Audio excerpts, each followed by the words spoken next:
किसान वीरू बहुत मेहनती और गांव का सबसे समझदार इंसान था। लोग उसका बहुत आदर करते थे। हर साल वीरू की फसल सोना उगलती थी।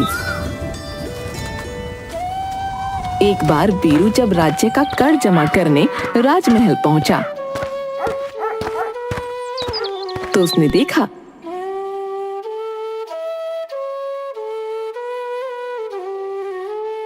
महाराज, राजकोष खाली हो रहा है। हमें प्रजा पर और कर लगाने होंगे, वरना हम दिवालिया हो जाएंगे महाराज। परंतु कैसे? प्रजा पर और बोझ नहीं डाला जा सकता। आखिर हमारी फसलों से पैसा क्यों नहीं आता? महाराज, ज्यादातर खेत बंजर हो गए हैं, वहां हल नहीं चलाया जा सकता। इसका असर फसलों पर भी पड़ता है महाराज। वीरू को पता था कि महाराज के लोग शाही खेतों में मेहनत से काम नहीं करते, लेकिन महाराज की समस्या सुनकर वो काफी परेशान हो जाता है और उसे एक उपाय सूझता है। वो कहता है, महाराज, मैं आपकी समस्या का समाधान कर सकता हूं। तुम एक साधारण किसान हो।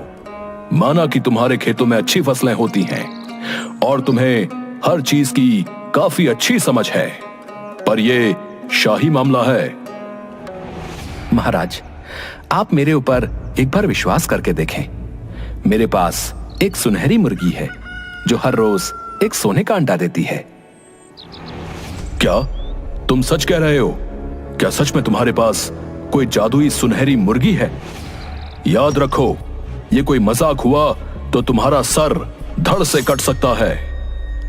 अरे महाराज, मेरी ऐसी हैसियत कहां जो मैं आपके साथ मजाक कर सकूं।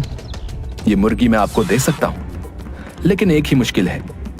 अगर ये मुर्गी आपके पास आ जाए तो राज्य में सोने की कमी खत्म हो जाएगी। कैसे मुश्किल है? महाराज के लिए भी क्या कोई समस्या इतनी बड़ी हो सकती है जिसे वो खत्म ना कर सकें? तुम निडर होकर बताओ। इस मुर्गी को केवल खेत में ही रखा जा सकता है। ये अंडे खेतों में देती है। जितना ज्यादा बड़ा खेत होगा उतने ज्यादा ये अंडे देगी। जितनी ज्यादा मिट्टी मुलायम होगी उतने ज्यादा अंडे सुरक्षित रहेंगे। यह भी कोई मुश्किल बात है? मंत्री जी, आप सैनिकों को आदेश दीजिए कि कल से ही शाही खेतों में अच्छी तरह से हल चलाकर वहां की मिट्टी को मुलायम कर दिया जाए। वीरू, खेतों की मिट्टी मुलायम हो जाने के बाद तुम अपनी मुर्गी को शाही खेतों में छोड़ देना। उसके सोने के अंडे लेने हम स्वयं जाएंगे। राजा के सिपाही पूरे राज्य के खेतों की मिट्टी को नरम बनाने के लिए उसमें हल चलाने लगते हैं। मिट्टी को खूब नरम बना दिया जाता है। खेतों की जुताई देखकर वीरू चुपचाप जाकर वहां अनाज के बीज बोआता है। खेतों की खुदाई हुए 5 दिन हो चुके हैं। अब तक तो मुर्गी ने कहीं सोने के अंडे दिए होंगे। मैं जरा अंडे लेकर आता हूं। महाराज खेत में पहुंचकर देखते हैं कि मुर्गी ने अंडे तो दिए हैं, लेकिन मुर्गी के अंडे साधारण मुर्गी की तरह थे। उसे वीरू के ऊपर बहुत गुस्सा आता है। वीरू कहाँ है? उसने हमें धोखा दिया। वीरू को लाया जाता है। महाराज, मिट्टी पर केवल हल चलाया गया है। अभी मिट्टी को पानी की जरूरत है, तब जाकर मिट्टी पूरी तरह से नरम होगी और मेरी मुर्गी अंडे देगी। आप खेतों में पानी डलवाने का इंतजाम करवा दीजिए। महाराज के सैनिक खेतों में सिंचाई भी कर देते हैं। कुछ दिनों बाद वीरू के लगाए बीजों से बढ़िया पौधे निकलने लगते हैं। 1 महीने बाद महाराज जब वापस खेत में जाते हैं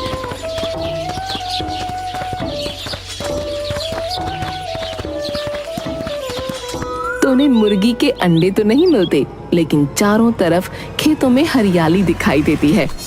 वो फिर से वीरू को बुलाते हैं।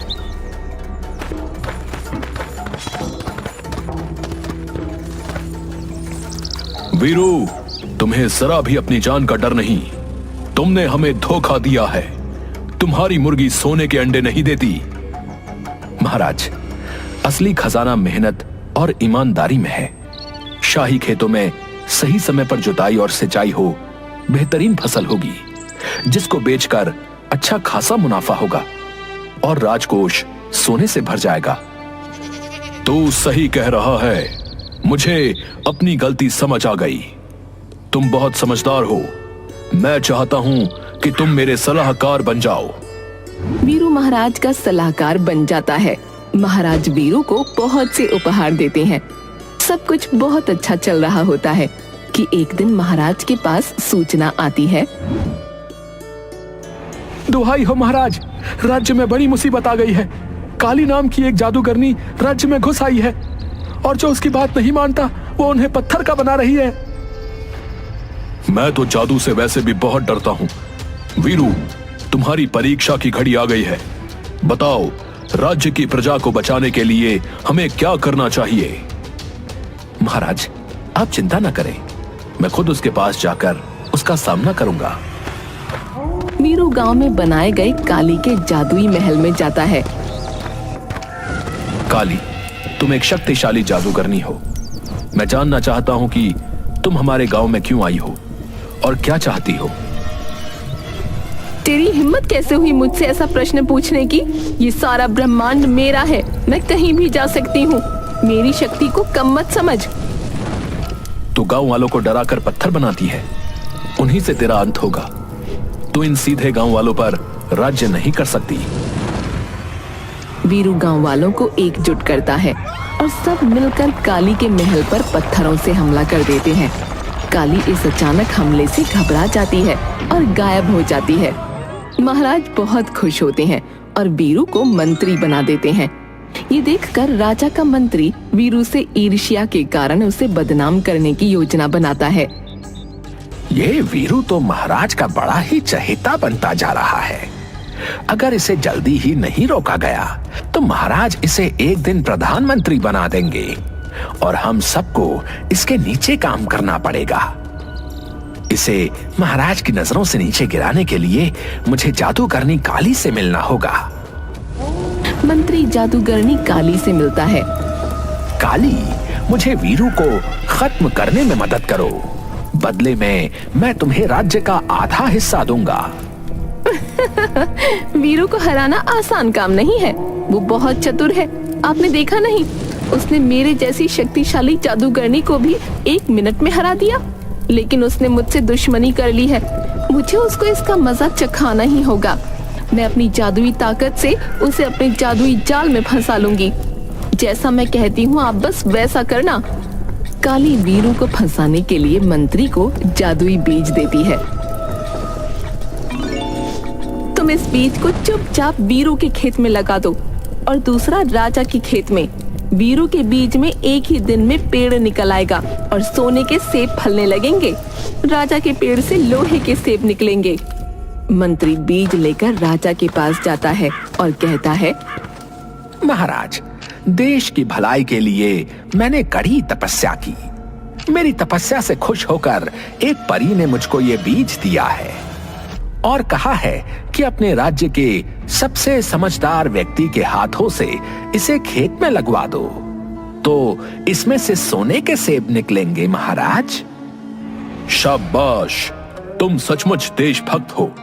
ये बीज वीरू को दे दो, क्योंकि राज्य का सबसे समझदार व्यक्ति वही है। वो ये जादुई बीज हमारे शाही खेतों में लगा देगा और फिर सोने के सेबों की फसल हमारे खजाने को और बढ़ा देगी। मंत्री वीरू को लोहे के सेबों वाला बीज दे देता है और उसे शाही खेत में लगाने को कहता है।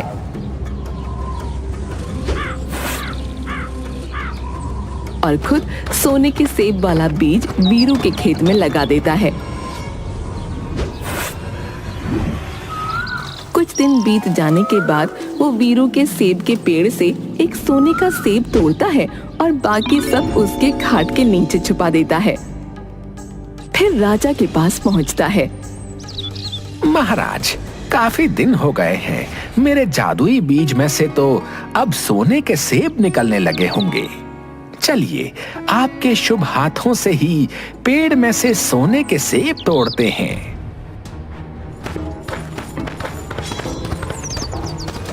जब राजा वहां पहुंचते हैं तो पेड़ पर लगे हुए लोहे के सेब देखकर हैरान हो जाते हैं। उसी समय मंत्री काली की योजना के अनुसार सोने का सेब राजा को देता है। अरे, हमारे खेतों में तो लोहे के सेब उगे हैं, तो फिर तुम ये सोने का सेब कहां से ले आए? महाराज, मुझे माफ करें, लेकिन मैंने देश के खजाने को भरने के लिए जादुई बीज शाही खेत में लगाने के लिए वीरू को दिया। ये सोने का सेब मैं वीरू के खेत से लेकर आया हूं। वीरू, मैंने उस पर इतना विश्वास किया और उसने मुझे धोखा दिया। वीरू को मेरे सामने पेश किया जाए। वीरू को राजा के सामने लाया जाता है तो राजा बीज के बारे में पूछता है। महाराज, मुझे किसी बीज के बारे में कुछ नहीं पता। वीरू के घर की तलाशी ली जाए, अपने आप सच्चाई सामने आ जाएगी। जब सिपाही वीरू के घर की तलाशी लेते हैं तो उसकी खाट के नीचे उन्हें सोने के सेब मिलते हैं। वीरू को जेल में डाल दिया जाता है। गांव वाले निराश हो जाते हैं। राजा वीरू को जेल में डाल देता है। वीरू के बेटे मुन्ना को जब इस बात का पता चलता है तो उसे महाराज पर बहुत गुस्सा आता है और वो अपने पिता को बचाने के लिए काली के महल में जाने को तैयार हो जाता है। सब लोग उसे समझाते हैं। काली महल में जाने का खतरा मत उठाओ। उसकी जादू की शक्तियां बहुत शक्तिशाली हैं। वो तुमको भी पत्थर का बना देगी। ये आप क्या कह रहे हैं? पिताजी इस गांव के रक्षक थे। पिताजी इस समय जेल में हैं। पिताजी को बचाने के लिए मैं अपनी जान की परवाह नहीं करूंगा। उनके बिना गांव भी खतरे में है। गांव में रहने वाली मुन्ना की दादी उसे समझाते हुए कहती हैं, देख मुन्ना, जादूगरनी काली की शक्ति शैतानों की ताकत पर टिकी है। उसे हराने के लिए तुझे महामाया की सच्ची शक्ति की जरूरत है। हाँ, मैं तुझे महामाया का सबसे शक्तिशाली मंत्र सिखा सकती हूँ। तेरा कोई बाल भी बांका नहीं कर पाएगा। दादी उसे माँ महामाया का शक्तिशाली मंत्र सिखाती है।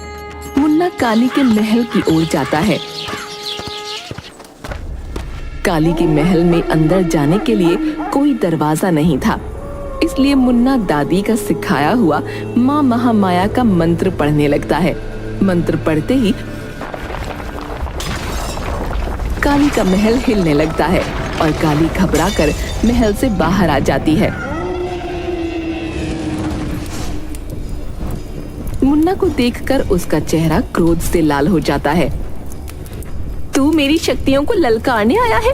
तेरी इतनी हिम्मत? काली, बुराई सच्चाई से जीत नहीं सकती।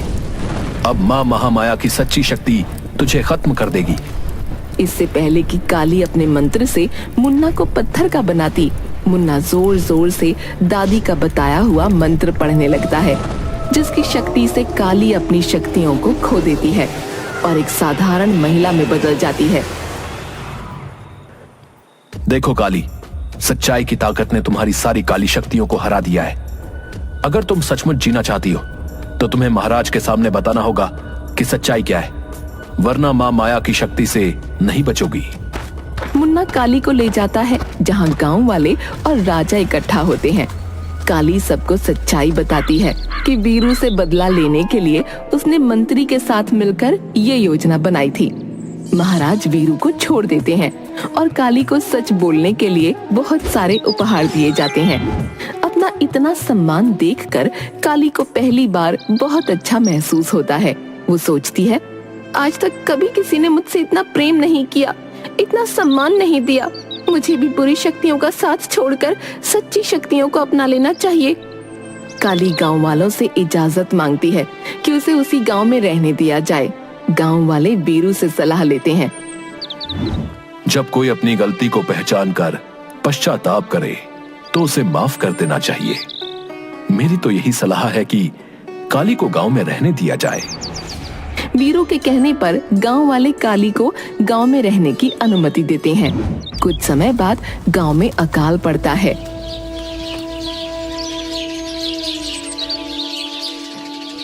बारिश होने के कोई आसार नहीं दिख रहे हैं। हमारे पास कोई उम्मीद नहीं बची है। अब तो कोई ही अपने जादू से हमारी जान बचा सकती है। मैंने अपनी जादुई शक्तियों को कभी भी उपयोग न करने की कसम खाई थी। अगर मैंने ऐसा किया तो मुझे अपने एक अंग का दान करना होगा, लेकिन अब इस गांव के लिए मुझे अपने जीवन का एक बड़ा त्याग करना होगा। काली गांव के प्राचीन मंदिर में जाती है और अपनी जादुई शक्तियों का उपयोग करके बारिश लाने के लिए एक अनुष्ठान करती है। बारिश होते ही काली अपनी आंखें खो देती है। काली मौसी, आपने हमारी जान बचाई है। हम कभी भी आपके बलिदान को नहीं भूलेंगे। मुझे खुशी है मेरी जिंदगी किसी के काम आई। अब मैं समझ सकती हूँ कि सच्ची खुशी प्यार, दया और त्याग में है, और ये गांव मेरा परिवार है। एक दिन गांव में अजीब घटना घटती है। काली जब गांव वालों को जादुई शक्तियों का प्रशिक्षण दे रही थी, मुन्ना दौड़ते हुए आता है और कहता है, काली मौसी, जंगल से एक अजीब प्राणी आ रहा है। तभी गांव में एक बड़ा आधा पेड़ आधा जानवर जैसा दिखने वाला आकार पेड़ों के बीच से निकलता है और वो बहुत क्रोधित लग रहा होता है। अरे काली बहन, ये तो वनदेव हैं। वो कभी हमारे गांव के पास नहीं आए। मुझे दिखाई तो नहीं दे रहा, लेकिन महसूस हो रहा है कि उन्हें हमारी मदद की जरूरत है। गांव वाले वनदेव के सामने इकट्ठा होते हैं। वो गुर्राता है और टेलीपैथी संदेश भेजता है। काली उसे समझ लेती है। काली वीरू से कहती है, वीरू भाई, वनदेव कह रहे हैं कि क्योंकि मैंने सच्चाई का साथ देना शुरू कर दिया है, बुरी शक्तियां मुझे खत्म कर देना चाहती हैं। मेरे ऊपर जादुई शक्तियों का काला बादल मंडरा रहा है। काली बहन, तुमने हमेशा हमारे गांव की रक्षा की है। हम तुम्हें कुछ भी नहीं होने देंगे। हम तुम्हें तुम्हारे ही जादू की सहायता से बचाएंगे। हाँ पिताजी, हम कई मौसी के सिखाए हुए जादू से कांटे बुनकर हम उन शक्तियों को रोकेंगे और पेड़ों की बेलें हमारी सुरक्षा बढ़ा देंगी। गांव के लोग काली के सिखाए जादू का इस्तेमाल करते हैं और जमीन में से तरह तरह की बेलें निकलकर एक दूसरे से जुड़ जाती हैं। लेकिन जैसे ही रात होती है, बुरी शक्तियां पेड़ की बेलों के जाल से बाहर आ जाती हैं। गांव में अंधेरा होने के कारण वो इधर उधर वार करने लगती हैं, जिससे गांव वाले घायल होने लगते हैं। मुझे अपनी शक्तियों से गांव में रोशनी करनी पड़ेगी। अगर मैंने रोशनी नहीं की तो वो बुरी शक्तियां पूरे गांव को शमशान में बदल देंगी। समय आ गया है, मुझे अपनी जान की कुर्बानी देनी होगी। काली आगे बढ़ती है, अपनी सारी शक्तियों को अपनी सांसों में रोक लेती है और उसकी जादुई शक्तियां एक चकाचौंध रोशनी में बदल जाती हैं। रोशनी से घबराकर बुरी शक्तियां कमजोर होकर गायब हो जाती हैं, लेकिन काली जमीन पर गिर जाती है। वीरू एक सच्चा किसान है। उसकी वजह से सिर्फ मैं नहीं बदली, बल्कि पूरा गांव बदल गया। असली जादू सच्चाई और मेहनत में, आपसी प्रेम में होता है। मैं चाहती हूँ कि मेरा ये गांव हमेशा इस बात को याद रखे। ऐसा कहने के बाद काली की मृत्यु हो जाती है, लेकिन जादूगरनी काली के इस त्याग को कभी भी कोई नहीं भूला और गांव का नाम बदलकर कालीपुर रख दिया गया।